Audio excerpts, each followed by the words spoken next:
is CTV News. Good evening, I'm Sanjay Maru. Thanks for joining us.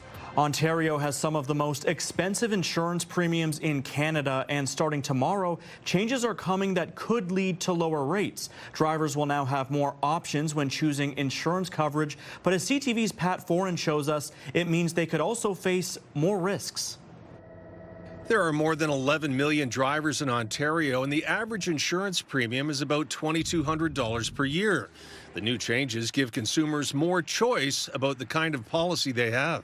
In terms of having options and in terms of understanding your policy better from a consumer perspective, this is a great thing. Under the changes, medical, rehabilitation, and attendant care benefits will remain mandatory.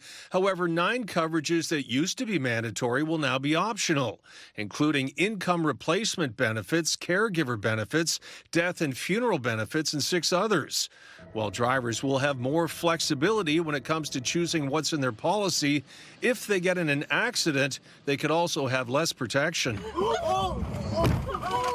Once you decline a coverage, you create potentially an exposure. So every time you say no to a specific coverage to save a little bit, you may end up paying in the long run vis-a-vis a claim. Ensure that you're not just looking at a simple few dollars of savings. Personal injury lawyer Nainish Kotek says dropping coverages that are no longer mandatory could only reduce premiums slightly and may not be worth it. On the average, it's around $60 to $100 a year. So you're really not saving much by having only the basic coverage.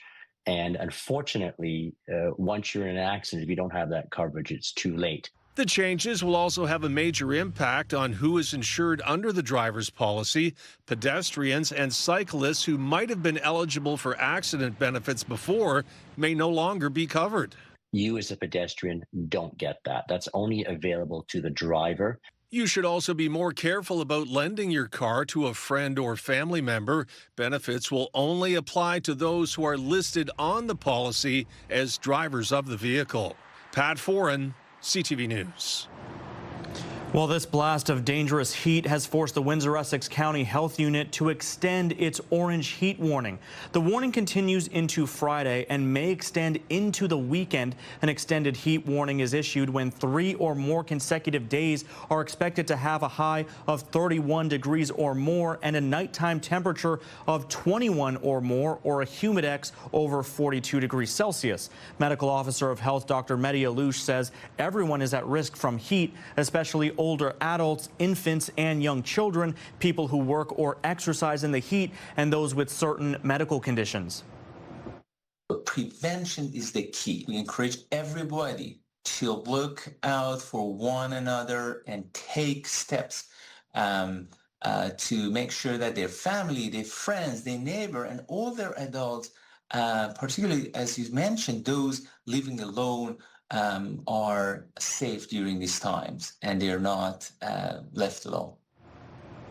Prime Minister Mark Carney is pointing to the role climate change is playing in fueling forest fires. He describes the climate crisis as part of a broader energy crisis in the country. And as CTV's Mike Lecouture reports, Carney is also admitting where Canada stands on meeting its climate targets. The certainties of the world of 2015 are long gone. It's a sobering message about fighting climate change from Prime Minister Mark Carney. While saying the climate plan he inherited was well-intentioned for the time, Carney doesn't believe it fits today's realities. The changes we have made will mean that our emissions will be higher in the next few years than they were projected to be under the previous government's plan. But in my judgment, that plan was not sustainable over the long term. Now, that plan was to cut greenhouse gas emissions by 40 to 45% of 2005 levels by the year 2030. While still committed to lowering emissions, Carney did not set a new target for that goal. We're already paying the price for that in terms of record heat, record temperatures in Canada and around the world. Carney has rolled back a number of Trudeau-era climate policies, which the Prime Minister called an open opportunity to divide the country. In his first act as Prime Minister, Carney cancelled the consumer carbon tax. He also paused the federal mandate on electric vehicle sales, moves that pushed former Environment Minister Stephen Guilbeault to leave the Liberals. We're putting our foot off the gas when it comes to fighting climate change. Carney also signed a deal with Alberta, paving the way for a new pipeline to be built to BC's coast. The Prime Minister says it's part of a larger energy plan that includes LNG exports and doubling Canada's electricity grid by 2050. It will make Canada more sustainable, more affordable, and more prosperous. A spokesperson for Premier Daniel Smith tells CTV News there will be a major announcement and new details to share about that new pipeline on Thursday. And Carney confirmed today there isn't a private proponent for the project yet. Mike Lecouteur, CTV News, Ottawa. Tomorrow is Canada Day, and anyone planning on hitting the road can expect to see a slight jump in the price of fuel. The president of Canadians for Affordable Energy is predicting the price of gas will increase by 5 cents a litre at midnight. That would bring the price to just under $1.65 a litre. Meanwhile, diesel is also expected to increase by 6 cents to just under $1.86. When a former Windsor resident living in Sault Ste. Marie simply wanted a taste of Windsor pizza, the local community learned his father was undergoing treatment for a rare form of cancer. What followed was a flood of donations, hours on the road, and a delivery that became about much more than pizza. CTV's Robert Lothian explains. What began as a harmless social media post by a former Windsorite living in Sault Ste. Marie asking for a take on a Windsor pizza joint. Windsor pizza is like the best in the world, you know, and so of course I was missing that. Quickly became a community effort to help someone in need. Windsor Food Spotters creator Sean Risk offering to deliver the pizza to Sault Ste. Marie if his post received 519 likes, a nod to Windsor's area code. So I think in an hour it hit like 1,000. And I said, well, it's time for me to go and deliver a pizza to Sault Ste. Marie. That's when the story took a turn. He said, you know, man, I appreciate you reaching out. It's crazy timing.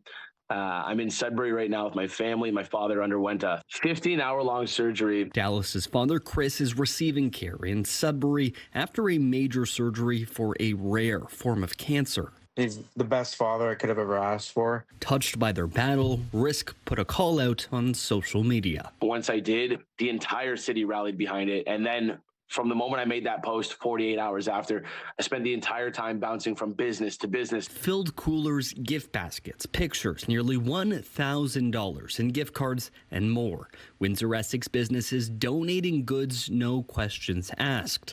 On Sunday, Risk drove everything to Sudbury to meet Dallas and his family. I appreciate it. Being able to alleviate that stress off and that burden off of their shoulders meant the world to them. And, you know, it was good to see. And having the city of Windsor rally behind me was an incredible feeling. Risk drove Dallas back to Sault Ste. Marie, capping off several days his family will never forget. We couldn't have, I don't think we could have done this without like all of this. This is too much. Like it's so helpful. They're so happy. And so after a social media craze, several hours on the road, and some new friends along the way, Dallas finally got his pizza. Dude, pizza was killer, dude. Robert Lothian, CTV News. The U.S. Supreme Court has ruled against President Donald Trump and upheld birthright citizenship in that country. Trump signed an executive order on the first day of his second term declaring that children born to illegal or temporary immigrants would not get citizenship. The restriction had been blocked by several lower courts and had not taken effect anywhere in the U.S. Trump says he will accept the court's ruling. A new blood product being developed in Canada promises to be a key tool in dealing with traumatic injuries. It's called dried plasma, and the people behind it say it can make the difference in extreme situations. CTV's Pauline Chan has the details.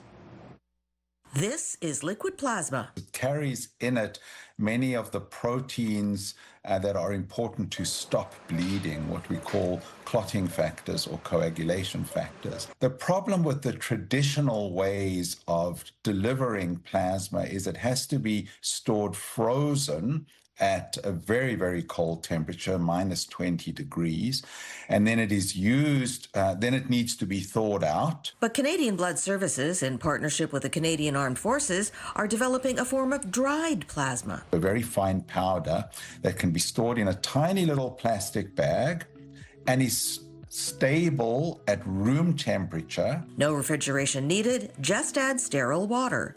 And it has a shelf life of 2 years.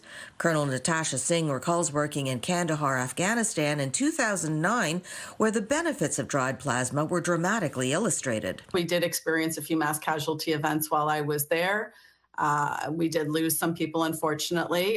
We did, from time to time, we had to run walking blood banks where we would have pre-screened members come in and donate blood. And it could have widespread civilian applications too. This product can be carried on ambulances or with first responders. Canada actually produced a form of dried plasma during the Second World War and Korean War, but hepatitis contamination halted its use. The golden hour, which is typically people who have major trauma events, whether they occur in military or civilian settings, if you don't get blood products to them in the first hour, the risk of death goes up dramatically. We hope to have some of this available probably toward the end of this calendar year, early 2027. But in order to make the dried plasma, plasma donors are still needed. So Canadian Blood Services encourages people to continue to make regular donations.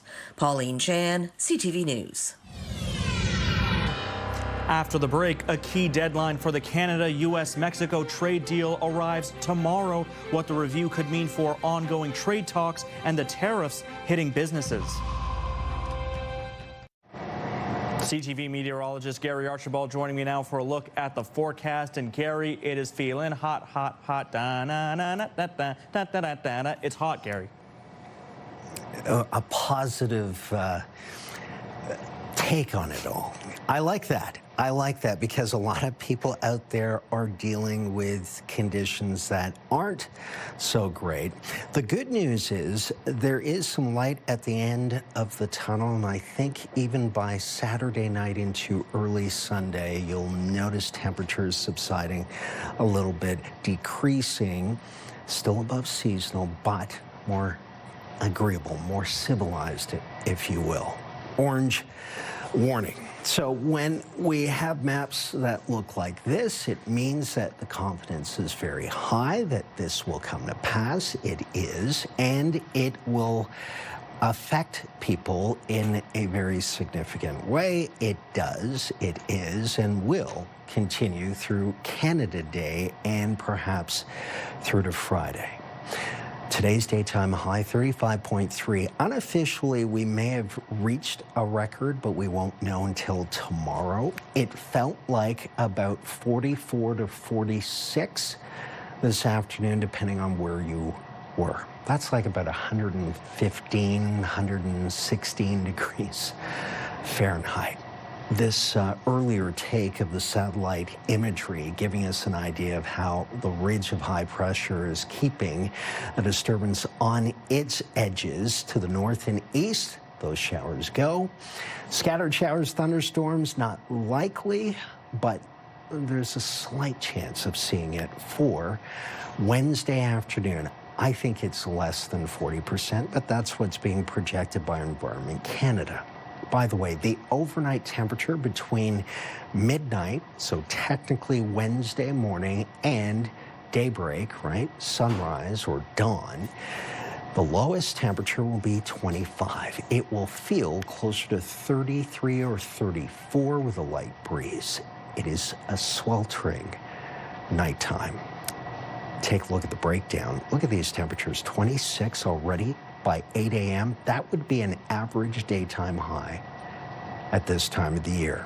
We're going up to 37. There's your risk of showers, maybe a light thunder shower in the afternoon, feeling like about 45 plus. Sunny on Thursday, 36. The heat warning continues, possibly through Friday, Saturday, and then that cooling. It's just a bit, but perhaps enough to think in terms of the long range and better days ahead, at least in terms of comfort. Let's look at your 7-day forecast. Sanjay? And if you hope to find relief tomorrow at the beach, we have some good news for you. All 7 local beaches are open. While the water has not been tested since last Wednesday, predictive modeling shows low risk at Seacliff Beach and East Park Beach on Pelee Island. The others are showing a moderate risk for water safety. The exception is Colchester Beach. The health unit saying there are no predictive results for that beach due to unforeseen circumstances. And speaking of beaches, Windsor's Sandpoint Beach remains closed for swimming due to safety concerns, but City Council has approved a $15 million master plan to redesign the entire area. The city says they have $6.5 million already approved and in the bank to relocate the beach further east, steering clear of the steep drop-off and strong currents at the western edge where the Detroit River meets Lake St. Clair. The city also earmarking $1.5 million in the 2026 budget for a splash pad to be installed at Sandpoint Beach. It's estimated that $15 million will be needed to complete the entire project, which includes shoreline enhancements, a pedestrian walkway, and upgrades to the washrooms and outdoor showers. So the city says the master plan will be implemented in phases. Council is expected to approve more money in the 2027 budget. Since the beach opened in 1980, nine people have drowned in the water near the beach. I just can't bear the thought of someone else, drowning when lifeguards aren't there. And I say that because I experienced, when I was an auxiliary policeman, I got called to a drowning at Sandpoint Beach. I was the first responder on scene. And every time I tell the story, even 30 years later, I get goosebumps on my arms just reliving that. Everyone knows it's just not safe there. Let's make it safe. Dangerous heat and humidity is arriving just as Canadians prepare to celebrate our country. Organizers of Windsor's annual Canada Day Parade are making preparations to keep thousands of participants safe. CTV's Chris Campbell has more. More than 3,000 people are expected to take part in Windsor's Canada Day Parade, and with an extreme heat warning in effect, organizers are putting safety front and center. We have 3,000 participants in tomorrow's Canada Day Parade. We're really excited, but being as it's one of the hottest days of the year, we're going to make sure we look after our participants because we want to have them back next year. The parade begins at 11 o'clock from Olette and Giles and is expected to wrap up before 12:30, which is also before the extreme heat of the day. Organizers say water stations will be available for participants with additional stations downtown for spectators. They're also encouraging everyone to bring their own water, wear sunscreen, and dress for the heat. You've got little people, you've got older people, you've got people in costumes, and we want to make sure everybody stays safe. Well, I'm just enjoying the breeze and drinking as much water as I can and working in the shade when we can. People in the city say the sweltering sun has them second-guessing their July 1st outdoor plans. It's too hot out here. It's better to stay inside and keep cool. Well, maybe we'll go for our walk in the mornings instead of midday. Environment Canada says temperatures around 35 degrees are roughly 8 degrees above normal for this time of year, and Windsor could challenge daily temperature records over the next several days. The big issue, of course, is that when it's so hot, it's also dangerous, especially for the most vulnerable people in our community. I'm just going to get my car and bring it up here so they can load this up. The Windsor Parade Corporation says it has already stocked up on water for participants, but is still accepting donations Wednesday morning to help keep everyone hydrated. Anybody that's feeling generous enough wants to drop off some cases of water, we will be here at our warehouse tomorrow morning at 1441 McDougall. We'll be here early in the morning until about 8:30 a.m., and that would be really well appreciated. Chris Campbell, CTV News.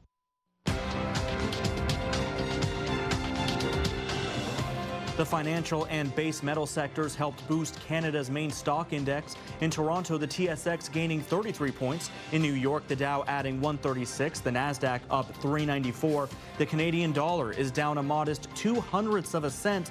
Gold lost 40 cents an ounce, and oil went down by $1.25 a barrel.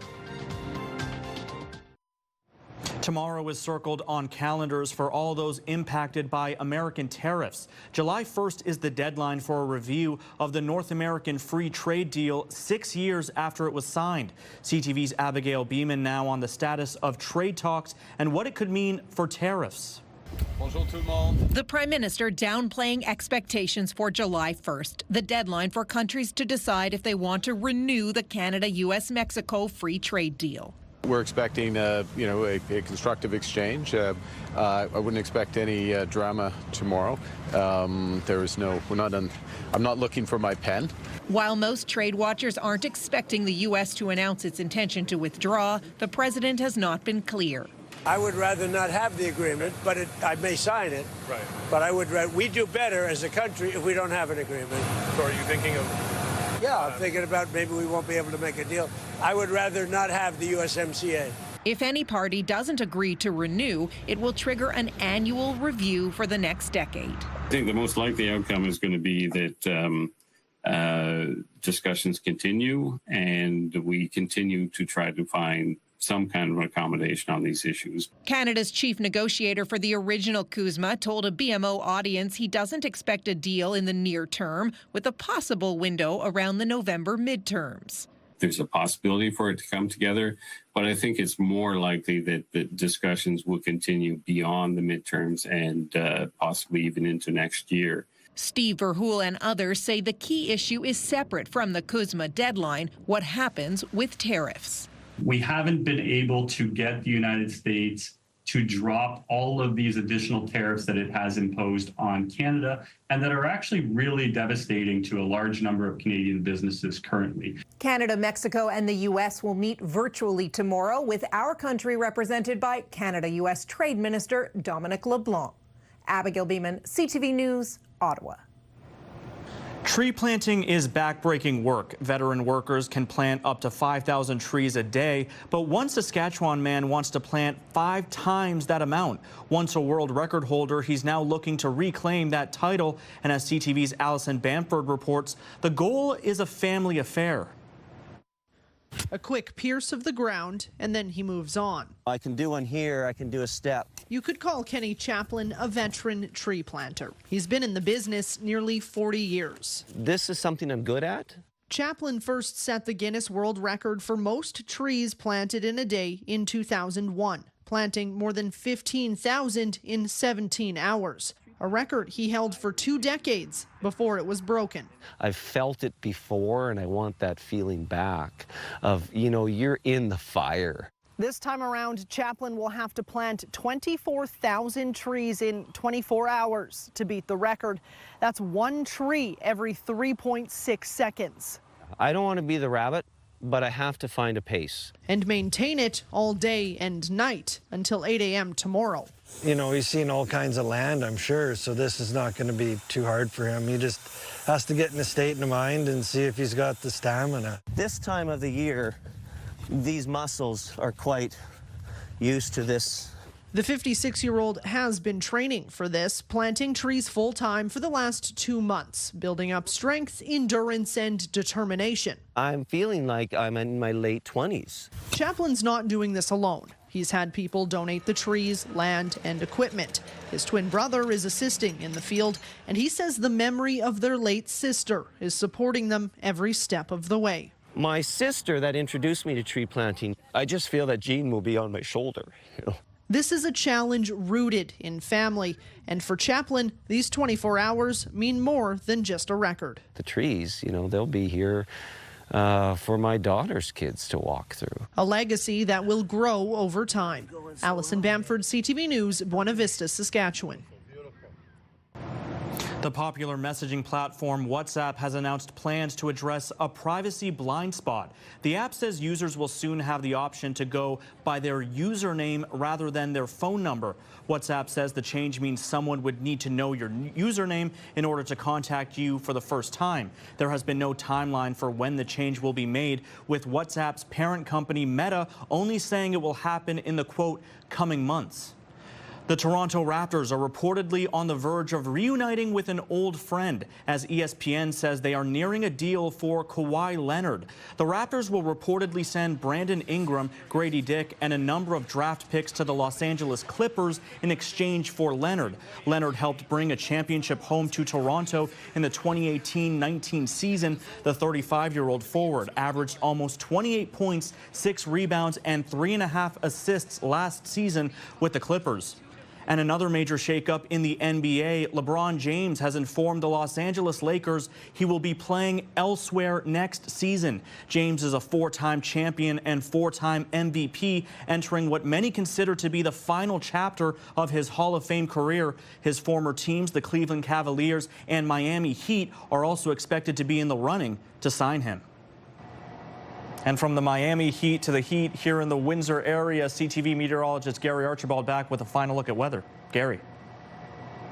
Sanjay, I think we are very hot through the overnight. We are even hotter during the daytime tomorrow. Happy Canada Day to everyone. Our great country, the greatest nation in the world, will be looking at sunshine for the most part through the morning and early afternoon here in southern Ontario. There's a slight risk, less than 40%. I think it's closer to 10 to 15% of a thunder shower. That 37 could feel like 45 to 47 in the afternoon, say around 3:34, 4:30. Still sunny and warm. And in the heat warning, Thursday, Friday, Saturday, possibly before things cool down a bit and enough to take us out of that criteria Sunday into Monday, Tuesday. Wherever you are, enjoy our great day tomorrow and stay cool, stay calm, stay hydrated. Good night. Next time you visit Point Peely's Tip, a new mural will welcome you in. This 6-panel mural was created by Moses Lunhem of Kettle and Stony Point First Nation. The piece features greetings in 3 languages and is painted in the woodland style influenced by traditional Anishinaabe art. And finally, 2 NASA astronauts are conducting a spacewalk to repair a joint on the International Space Station's Canadian-made robotic arm. I see you've got your tether in a good config. I see it not tangled with anything. And I see your VRT is good. You look like you're in a good config. Astronauts Chris Williams and Jessica Mayer began their spacewalk just after 8 o'clock this morning. The 90-kilogram wrist joint on the Canadarm2 malfunctioned during normal operations in May. The Canadarm2 arrived at the International Space Station in 2001 and is nearly as old as the station itself. And that is your news for tonight. Thank you so much, as always, for watching this edition of Windsor's News Leader. We are off tomorrow for Canada Day, and we are back tomorrow at Thursday at 6 and 11. And we hope you and your entire family have a wonderful Canada Day. Good night.